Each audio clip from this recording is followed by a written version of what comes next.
नमस्कार दोस्तों, धर्म रहस्य चैनल में आप सभी का एक बार फिर से स्वागत है। आज मैं माता पराशक्ति, हमारी दीक्षा पद्धति, गुरु दीक्षा का महत्व, इसके विषय में जानकारी, हमारे उद्देश्य क्या है, हमारे में जुड़ने से फायदा क्या है, कैसे दीक्षा लें, साधना पद्धति क्या है, दीक्षा वीडियो कैसे खरीदें, अनुष्ठान की जानकारी, दीक्षा के नियम, दीक्षा के कर्तव्य कर्म, गुरु पूर्णिमा पर विशेष रूप से इसी को कैसे हम प्राप्त कर सकते हैं, आगामी उद्देश्य क्या है, माता पराशक्ति कौन है, इत्यादि सभी विषयों पर जानकारी प्राप्त करेंगे। तो गुरु पूर्णिमा के इस अद्भुत पर्व पर हम अपने मार्ग और क्यों जुड़े माता पराशक्ति से, इस विषय पर चर्चा करेंगे और सारे विधान को बताऊंगा कि गुरु दीक्षा कैसे ली जाए और गुरु दीक्षा क्या है। तो सबसे पहले तो गुरु दीक्षा का महत्व क्यों, आखिर दीक्षा लेने की आवश्यकता क्यों पड़ती है। हर व्यक्ति आज के भौतिक युग में सिर्फ अपने लिए, या यूं कहिए कि केवल अपने शरीर के लिए या फिर दूसरे के शरीर के लिए ही जीवन जी रहा है। कोई भी व्यक्ति स्वयं के लिए एक भी कर्म नहीं कर रहा। आप पूछेंगे गुरुजी ऐसा तो सत्य नहीं है, हर व्यक्ति अपने लिए ही काम करता है, किंतु यह बात पूरी तरह गलत। कारण कि जो व्यक्ति अपने आप को अगर शरीर समझता है तो फिर यह शरीर बच्चे से जवान होकर, जवान से फिर बूढ़ा होकर मर क्यों रहा है। शरीर में ऐसी बहुत सारी क्रियाएं चल रही हैं जो आपकी इच्छा के विरुद्ध हैं और आपकी इच्छा से नहीं चलती, जैसे दिल का धड़कना, रक्त का बहना, सांसें आना जाना। क्या आपका इन पर नियंत्रण है? और यहीं से आध्यात्म की शुरुआत होती है। आध्यात्म का मतलब होता है जो इस शरीर से परे महान सत्य है, उसी को जानना। गुरु दीक्षा लेने का भी यही सबसे बड़ा कारण होता है कि हम उस आध्यात्म को जाने, उस वास्तविक ज्ञान, उस पराशक्ति को जाने जो शरीर के अंदर विद्यमान है, सांसों के रूप में चल रही है, रक्त के रूप में बह रही है, बुद्धि के रूप में हमें आगे बढ़ने के लिए प्रेरित कर, अपने जीवन के लक्ष्यों को प्राप्त करने के लिए महालक्ष्मी स्वरूप में स्थित है। इसीलिए गुरु दीक्षा लेनी चाहिए।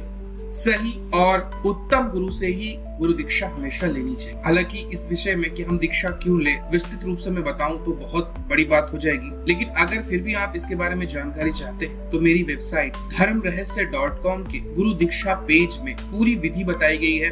दीक्षा कैसे ली जाए, कैसे लेनी चाहिए, क्यों लेनी चाहिए, लाभ क्या है, प्रक्रिया क्या है, ये सारी बातें आपको वहां से मिल जाएंगी, जिसका लिंक मैं इस वीडियो के नीचे हमेशा डिस्क्रिप्शन बॉक्स में रहता ही है और मैं यहाँ पर विशेष लिंक और भी दे दूंगा ताकि आपको आसानी हो। अब किसी भी मार्ग में एक सवाल प्रश्न आता है कि आपका मार्ग कौन सा है। ज्यादातर लोग यह पूछते हैं, तो हमारा है माँ पराशक्ति मंत्र योग मार्ग, अर्थात माँ पराशक्ति को प्राप्त करने के लिए मंत्र के माध्यम से, योग साधना के माध्यम से जो प्रक्रिया है जिससे हम परम सत्ता तक पहुंच पाते हैं, उसी को हम अपना मार्ग कहते हैं। हमारे मार्ग की विशेष बात क्या है? हमारा मार्ग सभी को लेके चल। अगर आप शिव मत में पहले से हैं तो आपके लिए भगवान शिव सर्वोपरि हैं। आप वैष्णव मत में हैं तो आपके लिए भगवान विष्णु या भगवान कृष्ण या राम आपके लिए सर्वोपरि है। शाक्त मत में भी ऐसा ही है, शक्ति प्रथम होती। लेकिन माता पराशक्ति मार्ग में ये सारे हाथ, अगर हम भगवान शिव को ना लें तो हम पूर्ण नहीं हो सकते, अगर भगवान विष्णु को ना लें तो हम पूर्ण नहीं हो सकते, राम कृष्ण को ना लें तो हम पूर्ण नहीं हो सकते। और इन सब शक्तियों का जो सम्मिलित स्वरूप है वह माता पराशक्ति है। यानी सारी शक्तियां जब एक साथ इकट्ठा हो जाती हैं, और उदाहरण भी आप लोग देखते हैं दुर्गा सप्तशती में, जब सारे राक्षसों को मारना असंभव हो गया, महिषासुर जैसे राक्षस को मारना संभव नहीं था देव शक्तियों के द्वारा, तो सब शक्तियां मिलकर एक हो गई।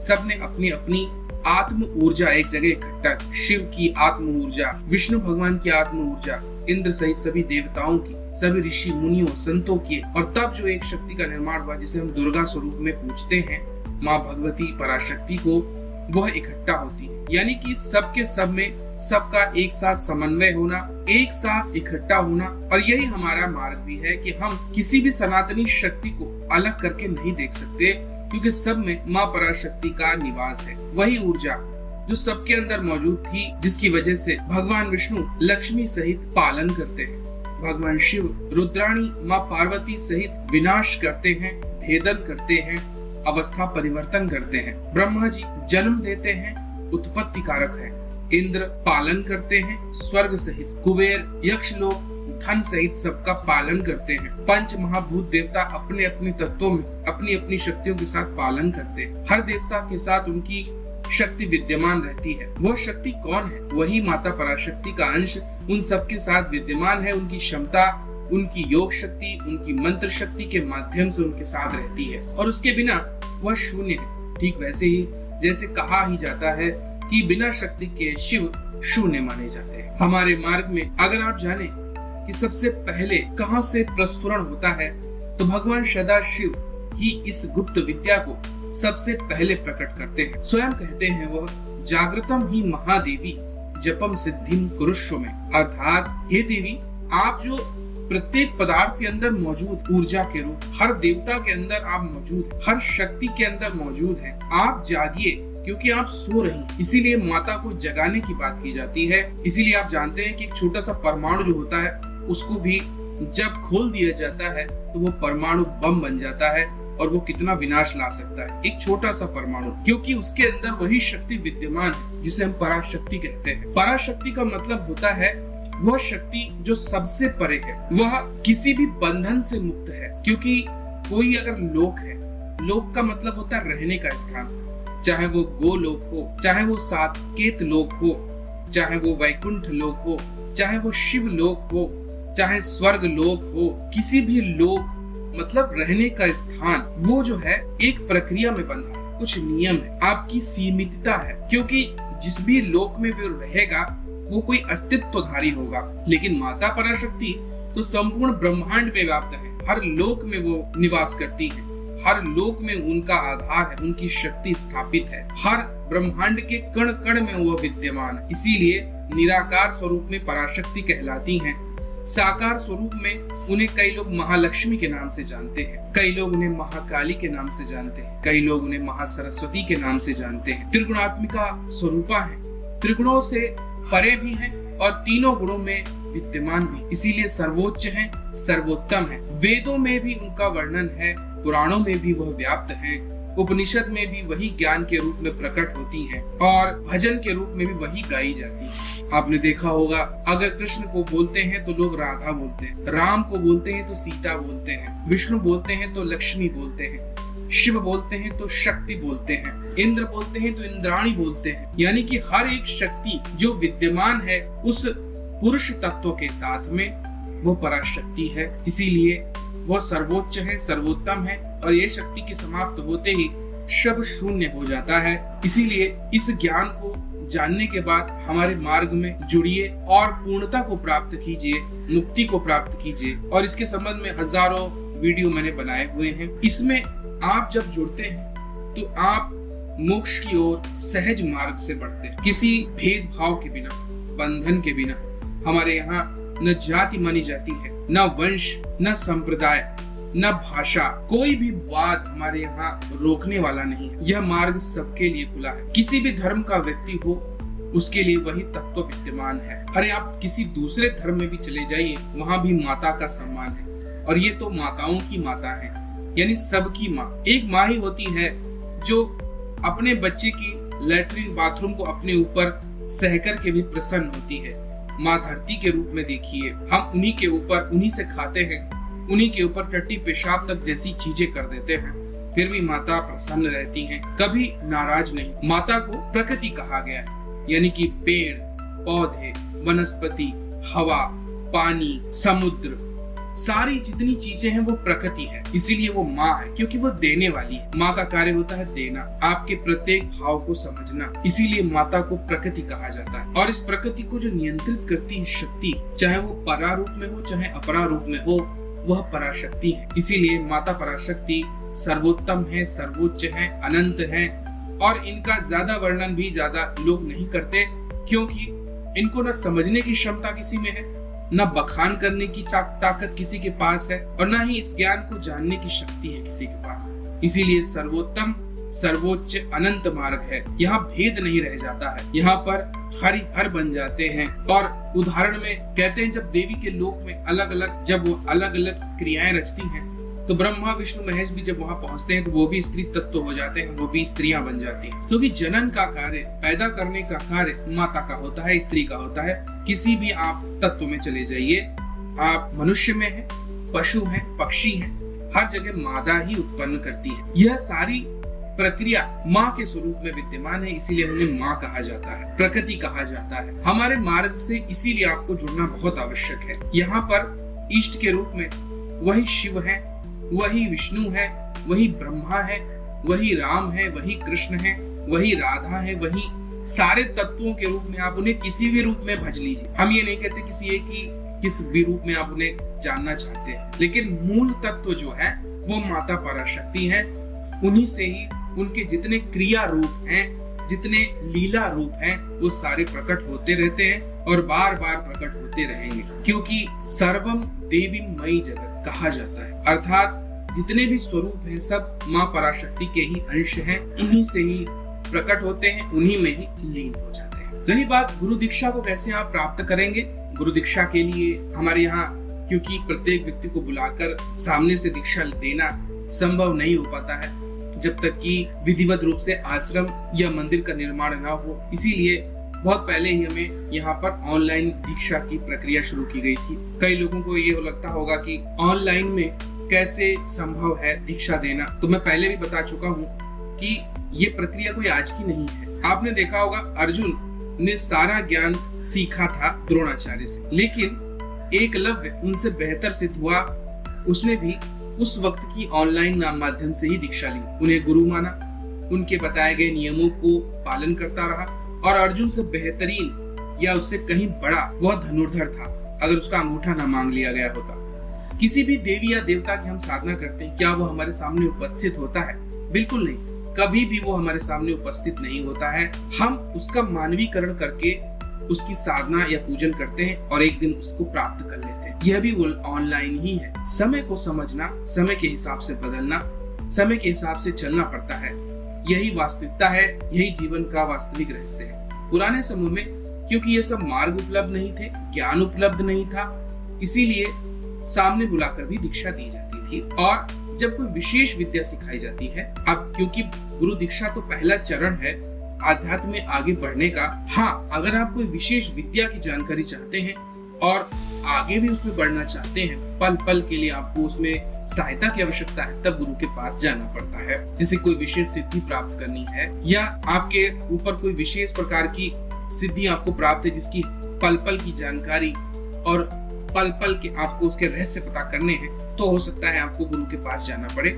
लेकिन शुरुआत के चरण में जब आध्यात्म में पहला कदम आप बढ़ा रहे हैं, तो आप ऑनलाइन गुरु दीक्षा ले सकते हैं और आगे बढ़ सकते हैं। इसमें कहीं भी कोई समस्या नहीं है और ये हजारों सालों से, लाखों सालों से होता चला आ रहा है।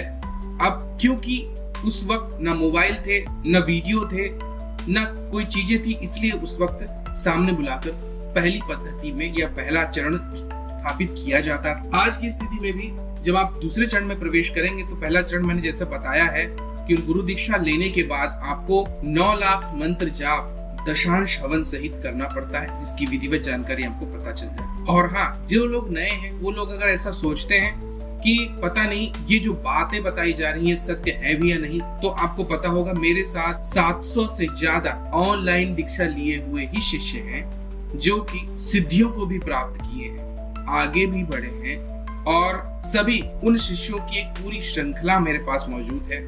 आज की स्थिति में तो हम लोग नए नए जिला अध्यक्ष भी बना रहे हैं कि आप अपने अपने जिले में किस प्रकार से धर्म का प्रचार और प्रसार करेंगे।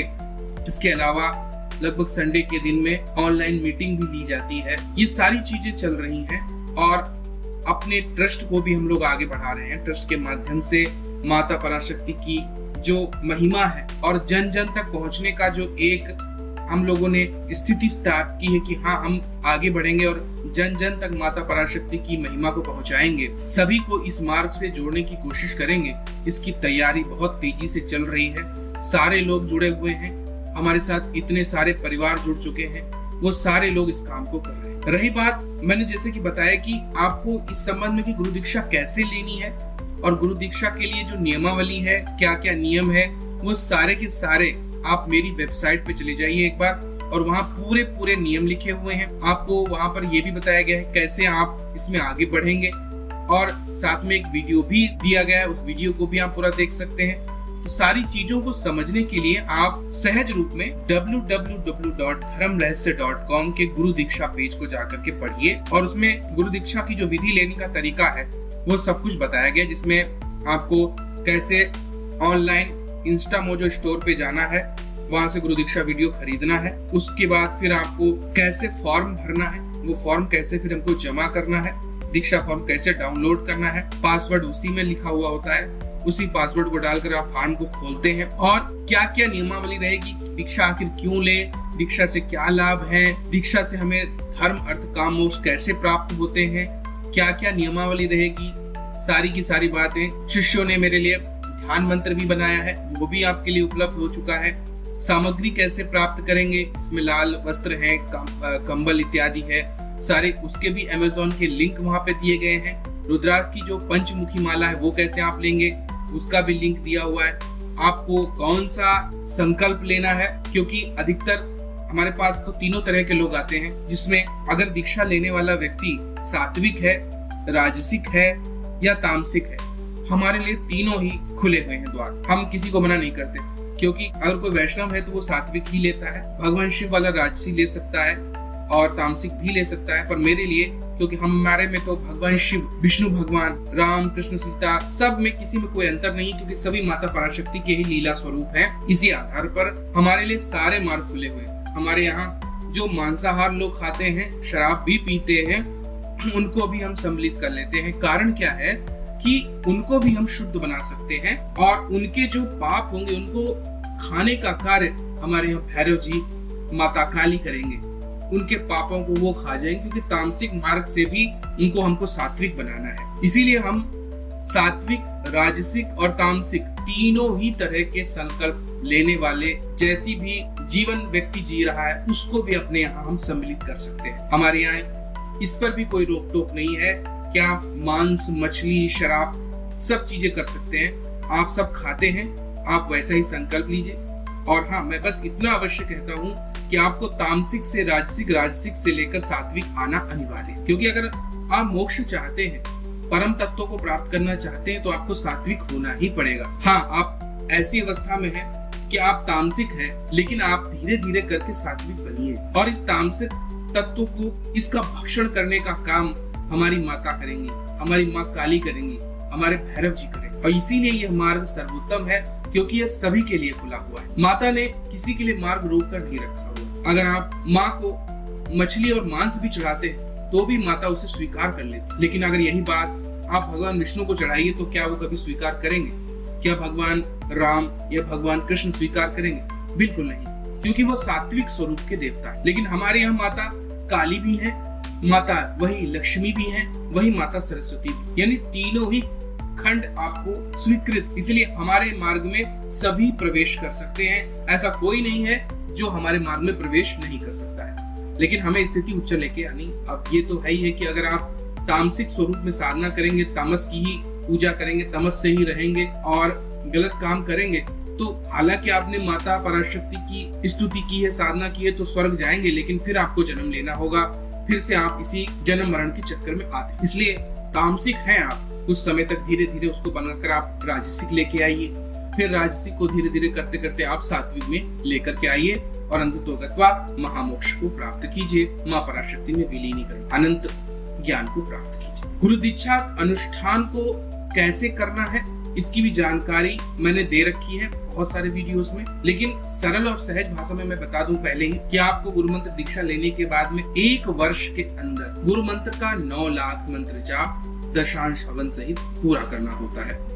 यह अनिवार्य नहीं है, लेकिन आवश्यक है द्वितीय चरण की साधनाओं के लिए। आखिर द्वितीय चरण क्या है? द्वितीय चरण का मतलब यह है कि आप कैसे सिद्धियों की ओर बढ़ेंगे। हालांकि जो लोग पूरे रहस्य को जानते हैं उन्हें सिद्धियों से कोई मतलब नहीं होता, क्योंकि उनका उद्देश्य मोक्ष की प्राप्ति होता है। वो शक्तियां प्राप्त करके क्या करें? मान लिया आपको भगवान शिव तुल्य बना दिया जाए, भगवान शिव बनाकर आपको संसार को भस्म करने की शक्ति दे दी जाए, कुछ लोगों को ये अच्छा लग सकता है। लेकिन जो लोग बहुत उच्च स्तर के साधक होते हैं वो जानते हैं कि मोक्ष से बड़ा कुछ नहीं है। इसलिए संसार में जो भी दुख सुख हमको झेलना है हम सारा वो दुख सुख झेलते हुए आखिरी बार ही इस रास्ते से बाहर निकल जाएंगे। क्योंकि बंधन चाहे कैसा भी हो, चाहे आपको सोने की बेड़ियां बांधी गई हो, हीरे की बेड़ियां बांधी गई हो या फिर लोहे की, आखिर बेड़ियां ही हैं। इसीलिए कुछ लोग सिद्धि के रास्ते से नहीं जाते हैं, कुछ लोग सिर्फ गुरु मंत्र का जाप करते हैं और अंततोगत्वा परम मोक्ष की ओर चले जाते हैं। लेकिन कुछ लोग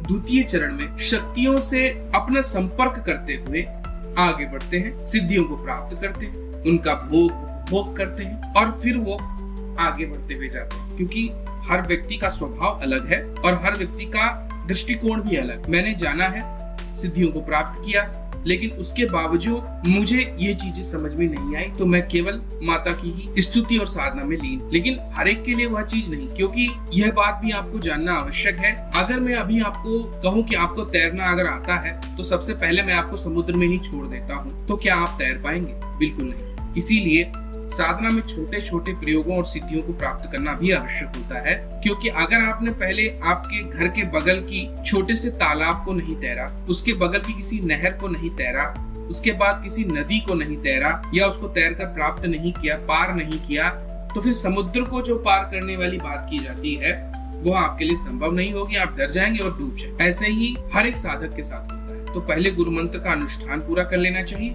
उसके बाद छोटी छोटी सिद्धियों को प्राप्त करने की कोशिश करनी चाहिए और अपनी सामर्थ्य को पकड़ना चाहिए। अपने जो परीक्षाएं हैं उनमें सफल होने की कोशिश करनी चाहिए। क्योंकि जैसे ही आपका गुरु मंत्र अनुष्ठान पूरा होगा, 9 लाख मंत्र जाप दशांश हवन सहित, इसके बाद आप तांत्रिक साधना करने योग्य हो जाएंगे। अगर 1 साल में आप इसे पूरा कर लेते हैं, यही दूसरा चरण होता है हमारे यहाँ। तो दूसरे चरण में आप अप्सरा माल्य आपने करने की कोशिश की और अप्सरा ने सबसे पहले आपकी काम परीक्षा ली, आप उसमें सफल रहे। तो अब संसार में या ब्रह्मांड में कोई भी अप्सरा आपको पराजित नहीं कर सकती। तो जब आप मृत्यु के बाद स्वर्ग लोक से होकर जा रहे होंगे, तो कोई अप्सरा आपको रोक नहीं पाएगी, क्योंकि आप पहले ही उसे जीत चुके हैं साधना के द्वारा। आप यक्ष लोक से होकर गुजर रहे हैं, बहुत सारी सिद्धियां आपको यक्षिणी देने की कोशिश कर रही है कि आप यह भी सिद्धि ले लीजिए, यह भी सिद्धि ले लीजिए। तब भी आप कहेंगे नहीं, मैं नमस्कार करता हूँ आपको, मेरा मार्ग इससे आगे। लेकिन अगर आपने ये सब चीजें नहीं की हैं और आप इतने मजबूत नहीं है, तो वही समुद्र वाली बात कि आप गए और उसके रूप रंग मायाजाल या उसकी शक्तियों के फेर में आ गए और फिर उसके साथ ही आप विद्यमान हो गए, उसके साथ ही रहने लगे और फिर आप केवल एक शक्ति तक ही सीमित रहे, आप पूर्ण मोक्ष की ओर नहीं गए। इसीलिए हम लोग साधना मार्ग में आगे चलते हैं और पहले गुरु मंत्र का अनुष्ठान करने के बाद 1 साल में इसे कर लेना आवश्यक होता है, ताकि इतनी ऊर्जा बन जाए कि आप उस शक्ति की ऊर्जा को सहन कर पाए। तब आप जब साधना करते हैं तो फिर वो शक्ति सिद्ध होती है, सिद्धियां भी आपको प्राप्त होती है, उसका आनंद भी आप लेते हैं और विभिन्न प्रकार से सुखों का उपभोग करते हुए आगे बढ़ते हैं। जिनमें धन, वैभव, संपन्नता, शक्तियां, सिद्धियां विभिन्न प्रकार की अलग अलग करते हुए आगे बढ़ते हैं जीवन में और फिर सिद्धियों के मार्ग से आप मोक्ष की ओर आगे बढ़ते हैं। दीक्षा लेने के बाद शिष्य के कर्म और कर्तव्य क्या होने चाहिए? सबसे पहला तो महत्वपूर्ण है कि गुरु दीक्षा लेने के बाद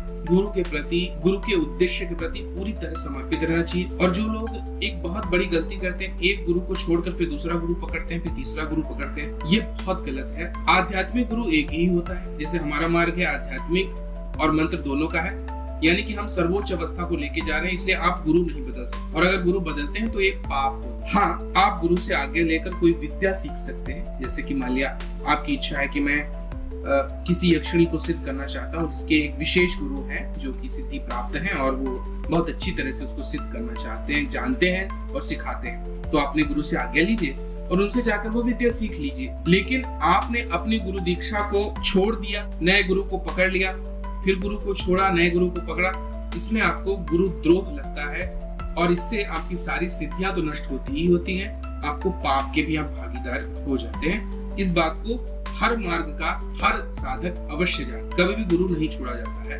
और आध्यात्मिक गुरु करना के बाद में वो आध्यात्मिक गुरु को तो कभी छोड़ा ही नहीं जाता। हाँ, उनसे आज्ञा ली जाती है और गुरु अवश्य आज्ञा देते हैं और आप नए नए प्रयोग सीख सकते हैं। गुरु पूर्णिमा का क्या महत्व है? क्योंकि गुरु पूर्णिमा पे ही यह विशेष बातें मैं आपको बता रहा हूँ। गुरु पूर्णिमा आने वाली है और गुरु पूर्णिमा पर अगर आप गुरु दीक्षा लेते हैं या किसी वजह से गुरु दीक्षा का संकल्प टूट गया या किसी वजह से आपने गुरु दीक्षा का जो कार्य था वो नहीं कर पाए, तो यह समय बहुत उत्तम होता है, पूरे वर्ष में सर्वोत्तम समय है। तो जितने लोगों ने भी गुरु दीक्षा नहीं ली है वो सारे लोग गुरु दीक्षा इस समय अवश्य लीजिए क्योंकि इस समय गुरु की कृपा अनंत रूप से आपको प्राप्त होती है। कई लोगों को ऐसा लगता होगा कि गुरु में सामर्थ्य नहीं है तो गुरु कैसे करता होगा, गुरु तो एक मनुष्य ही है। पर आपको मैं बता दूं, यह परंपरा भगवान शिव ने स्थापित की थी और उन्होंने कहा जो गुरु होगा वो मेरा ही स्वरूप होगा, और इसी वजह से अगर वो मेरा स्वरूप है तो जो शक्तियां काम करेंगी, जो सहायता मिलेगी वो मेरे द्वारा दी जाएगी।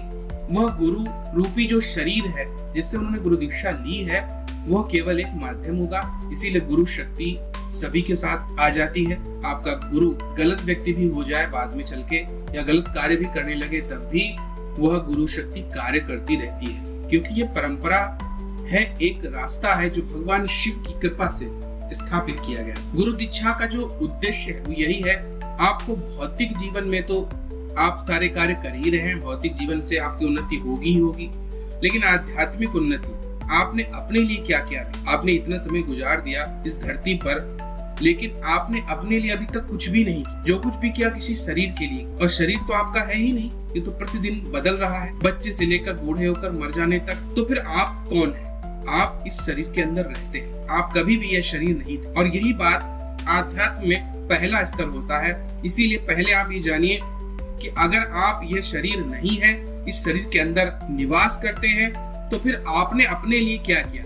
यही है गुरु दीक्षा का प्रथम उद्देश्य, कि आप मंत्रों के माध्यम से, योग के माध्यम से, मां पराशक्ति की पूजा और साधना के माध्यम से उस तत्व का विकास कीजिए, उस आत्म तत्व को आगे बढ़ाइए, जिससे आप और आगे जा पाए और अपने लिए कुछ कर पाए।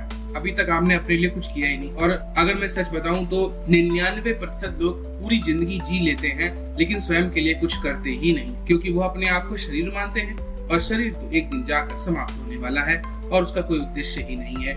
ये तो हड्डी मांस का बना हुआ एक आवरण है जो आपके ऊपर चढ़ा हुआ है, और यह वापस से फिर उसी मिट्टी और पानी में मिल जाएगा, उसी में जाकर भस्म हो जाएगा। तो आपने प्राप्त क्या किया पूरे जीवन में? कुछ भी नहीं। कोई भी चीज आपको मिलती है, चाहे आपको आप कहिए कि आपको धन मिल गया, रुपए, पैसे, संपन्नता, सब केवल आप कुछ समय के लिए शरीर के माध्यम से भोगते हैं और एक दिन सब समाप्त हो जाने वाला। चाहे आप दुनिया के कितने बड़े भी अमीर व्यक्ति हो जाएं, फिर भी आपके हाथ से सब चला। कहते हैं ना, जब इंसान बच्चा जब पैदा होता है मुट्ठी बांध के पैदा होता है, क्योंकि उसे सब कुछ यहाँ प्राप्त करना होता है, लेकिन जब जाता है तब उसकी मुट्ठी में कुछ भी नहीं होता है, वह शून्य लेकर के नग्न होकर आता है और नग्न होकर के ही पूरी तरह वापस चला जाता है। तो यही वास्तविकता है। इसीलिए दीक्षा लेना बहुत अनिवार्य है और गुरु पूर्णिमा जैसे अद्भुत अवसरों पर यह अवश्य करना चाहिए।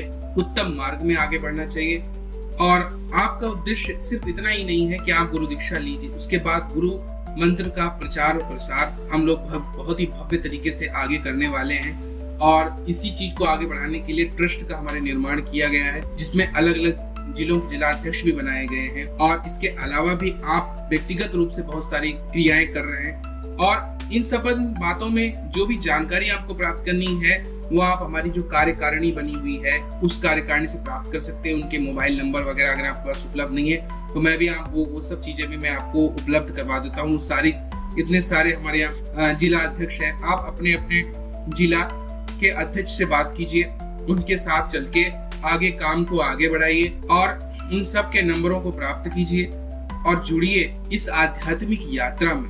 क्योंकि अगर आपने इसमें आगे नहीं बढ़ेंगे तो फिर अपने लिए आपने कुछ किया ही नहीं, समाज के लिए कुछ किया ही नहीं। हमारी माता पराशक्ति सर्वोच्च है, सर्वोत्तम है, अनंत है। उनकी जब हम लोग नाम दीक्षा लेते हैं तो वो सबसे सरल माध्यम से जब उनका रहस्य पता चलता है तो आप लोग खुद देखेंगे, जिन लोगों ने भी गुरु मंत्र दीक्षा लेने में जिनको समस्या है और जो लोग सरल विधि से पूजा करना चाहते हैं उनके लिए माता के नाम दीक्षा रखी गई है। यानी कि एक छोटा सा बच्चा जो अभी सिर्फ बोल पाता है वो भी नामदान दीक्षा ले सकता है। और नामदान दीक्षा लेने के लिए भी वही प्रक्रिया है, बहुत ही सरल है। इंस्टा मोजो स्टोर पे जाइए, वहां पर बताए गए वीडियो को चला करके देखिए और उसके अनुसार रोजाना मंत्रों का वही जाप कीजिए। माता के उन गोपनीय नामों को जानिए जिन नामों को जानने मात्र से व्यक्ति का मोक्ष होता है, समस्त पापों का नाश हो जाता है। और नामदान दीक्षा तो इतना सरल माध्यम है कि आप केवल इन नामों को लेकर अद्भुत रूप से अनंत सामर्थ्य को प्राप्त कर सकते हैं। इसलिए नामदान दीक्षा बनाई गई है उन लोगों के लिए जो विधिवत रूप से मंत्र जाप नहीं कर सकते हैं, पूजा पाठ नहीं कर सकते हैं, उनके लिए नामदान दीक्षा का मार्ग भी बताया गया है ताकि सरल विधि से हम अध्यात्म से जुड़े रहें, अपने लिए कुछ करें। हमारा जो मार्ग है इसमें तीनों ऋषि अर्थात जो मंत्र के रचनाकार हैं, जो मंत्र का रोजाना जाप करते हैं, वो कौन है आपको पता ही होगा जिन लोगों ने दीक्षा ली है। लेकिन जो लोग नहीं दीक्षा ली, मैं बता दूं कि भगवान विष्णु, भगवान शिव और ब्रह्मा जी हमारे जो गुरु मंत्र है उस मंत्र के रचनाकार हैं, उस मंत्र का रोजाना जाप करने वाले हैं, इसीलिए वह ऋषि कहलाते। किसी भी मंत्र में उसके ऋषि होते हैं, अर्थात जो उसके रचनाकार हैं, जो उस मंत्र का रोजाना जाप करके उस मंत्र को उन्होंने सिद्ध किया है। तो आप इसी से अनुमान लगा लीजिए कि यह मंत्र कितना व्यापक है, कितना विस्तृत है और कितना अनंत सामर्थ्य को रखने वाला है। गुरु मंत्र एक ऐसा रहस्य है जिसको जो व्यक्ति जान जाता है और आजीवन उस पर चलता रहे, उसका स्वर्ग द्वार कोई रोक नहीं सकता। इतनी ऊर्जा होती है कि अगर स्वर्ग के सिपाही स्वर्ग के द्वार पर खड़े होकर उसे रोकने की कोशिश करें तो द्वार खंड खंड होकर टूट जाएगा जब वह आत्मा वहां तक प्रवेश करे। इतनी अधिक ऊर्जा और सामर्थ्य भरी हुई है आपके गुरु मंत्र में, आपकी माता पराशक्ति के नाम दीक्षा में। और जो लोग भी ट्रस्ट के माध्यम से जन जन तक सेवा कार्य करना चाहते हैं, वह सारे लोग कार्यकारिणी से बात करके अपने अपने जिलों में जिलाध्यक्ष का पद ले सकते हैं और विभिन्न प्रकार के जो भी हमारे धार्मिक कार्यक्रम है वो कर सकते हैं, करवा सकते हैं और आगे बढ़ सकते हैं। और उद्देश्य बहुत बड़ा है, आप अभी सोच भी नहीं सकते कि हम लोगों का उद्देश्य किस स्तर तक जाने का है। बस आप लोग जुड़े, एक दूसरे को जोड़े, क्योंकि यहाँ पर जुड़ाव ही सबसे बड़ी शक्ति है। जैसे दुर्गा सप्तशती में मैंने कई बार उदाहरण के रूप में समझाया कि जब तक पवित्र शक्तियां एक साथ इकट्ठा होकर के राक्षसों के वध का, संहार का संकल्प नहीं लेंगी तो माता दुर्गा का निर्माण, माता पराशक्ति का निर्माण नहीं हो सकता है। उसी तरह आप सब जब तक मिलकर एक नहीं होंगे, हृदय पवित्र नहीं हो जाएगा, एक दूसरे को अपना परिवार और भाई नहीं समझेंगे और एक साथ मिलकर कार्य नहीं करेंगे, तब तक माता पराशक्ति का साकार करने का जो संकल्प है वह पूरा नहीं हो सकता है। इसीलिए आप सबको एक साथ आकर इकट्ठा होना होगा, तभी आप कुछ आगे बढ़ सकते हैं। तो जैसे कि मैंने बताया कि आपका ये जो मार्ग है यह वेदों से निकला हुआ है। वहां पर कहीं माता अदिति के रूप, कहीं माता पराशक्ति के रूप में, कहीं देवी सुक्त के रूप में, कहीं माता के विभिन्न स्वरूपों में, पुराणों में देवी भागवत पुराण के रूप में, शाक्त उपनिषद के रूप में, विभिन्न प्रकार के अन्य जितने भी ग्रंथ हैं वहां पर इन सब में माता का स्पष्ट रूप से विवरण और वर्णन आया है। और ज्यादा की क्या आवश्यकता है, अगर दुर्गा सप्तशती आप पढ़ते हैं तो उसमें भी उसका प्रधानिक रहस्य अवश्य पढ़े। अगर आप प्रधानिक रहस्य श्री दुर्गा सप्तशती का पढ़ते हैं तो आप सब कुछ जान जाएंगे, आपको समझ में आ जाएगा कि आखिर इसको प्रधान रहस्य क्यों कहा गया है और माता पराशक्ति आखिर है कौन। इन सब बातों को समझते हुए और इसके पहले इसका जो शुरुआत होती है, इनके जो प्रथम गुरु हैं वो भगवान सदाशिव माने जाते हैं। और वह स्वयं, इसीलिए मैंने बताया भी, पहले भी कहा है कि वो स्वयं कहते हैं कि जागृतम ही महादेवी जपम सिद्धिम कुरु। हे देवी आप जागृत हुई, क्योंकि आप कण कण में विद्यमान है और हर तरह से आप सो रहे हैं, उसी परमाणु बम की तरह, जैसे मैंने शुरुआत में आपको बताया था। फिर धीरे धीरे करके विभिन्न ऋषियों, मुनियों, संतों से होते हुए यह मार्ग बहुत लंबा गया, आता गया और भगत जी जो मेरे गुरु जी थे उनके माध्यम से होते हुए मुझ तक पहुंचा है। और अगर आप मेरी श्री दुर्गा सप्तशती टीका भाग 1 को पढ़ेंगे तो वहां पर भी शुरू के पन्नों में ये सब बातें मैंने अच्छी तरह आपको बताई। तो ये सारी बातें हमारे परंपरा की हैं, माता पराशक्ति मार्ग है। और सहज रूप में अगर जिन लोगों को समझ में नहीं आएगा तो उनके लिए यही कि ये शक्ति मार्ग है, लेकिन शक्ति मार्ग से थोड़ा अलग है, क्योंकि वहां पर क्या है कि लोगों ने जैसा देखा, संतों ने जैसा जाना, उतना माना और उतना ही समझा। किसी के लिए अगर उनके इष्ट भगवान राम है तो शक्ति जो है सीता थी। आजकल जैसे भगवान कृष्ण है, उनकी शक्ति के रूप में लोग राधा जी को मानते हैं, भगवान विष्णु के साथ माता लक्ष्मी को, भगवान शिव के साथ माता पार्वती को। ऐसे ही पूर्ण परमात्मा जो है उसमें और पराशक्ति में कोई भी भेद नहीं है। वही पूर्ण परमात्मा जो निराकार है, जो संपूर्ण अनंत ब्रह्मांड में व्याप्त है, वह ही स्वयं पराशक्ति है। और उसी ने जितना ये सारा खेल जो रचा है, अपने आप को 3 रूपों में प्रकट करना, जिसमें वह ब्रह्मा, विष्णु और शिव के रूप में यानी प्रकट करता है पुरुष तत्व में, और स्वयं स्त्री तत्व में प्रकट होता है उनकी ही शक्तियों के रूप में। तो वही पराशक्ति ही है, वही अनंत शक्ति है। और वही पराशक्ति जो है जिनकी हम पूजन कर रहे हैं, उन्हीं को जब हम माँ के रूप में पूजन करते हैं तो हमारा प्रेम और भी अनंत हो जाता है। और इस मार्ग से जो हम अनंत तत्व तक पहुंचते हैं। यहाँ पर सब कुछ अनलिमिटेड है, यहाँ पर कुछ भी सीमित नहीं है। इसीलिए इस मार्ग में ही मेरा उद्देश्य है सबको दीक्षित करना, इस मार्ग में लेकर चलना। और आगामी गुरु पूर्णिमा के महत्वपूर्ण पर्व पर आप सभी लोग गुरु दीक्षा का संकल्प लीजिए, गुरु दीक्षा फिर से प्राप्त कीजिए। अगर कोई समस्या रही है तो जिन लोगों ने सरल विधि को अपनाना है उसके लिए माता पराशक्ति नाम दीक्षा है, और माता पराशक्ति नाम दीक्षा को लेकर आप अनंत फल के भागी हो सकते। आशा करता हूँ आपको यह वीडियो पसंद आया होगा। आप सभी का दिन मंगलमय हो। जय मां पराशक्ति।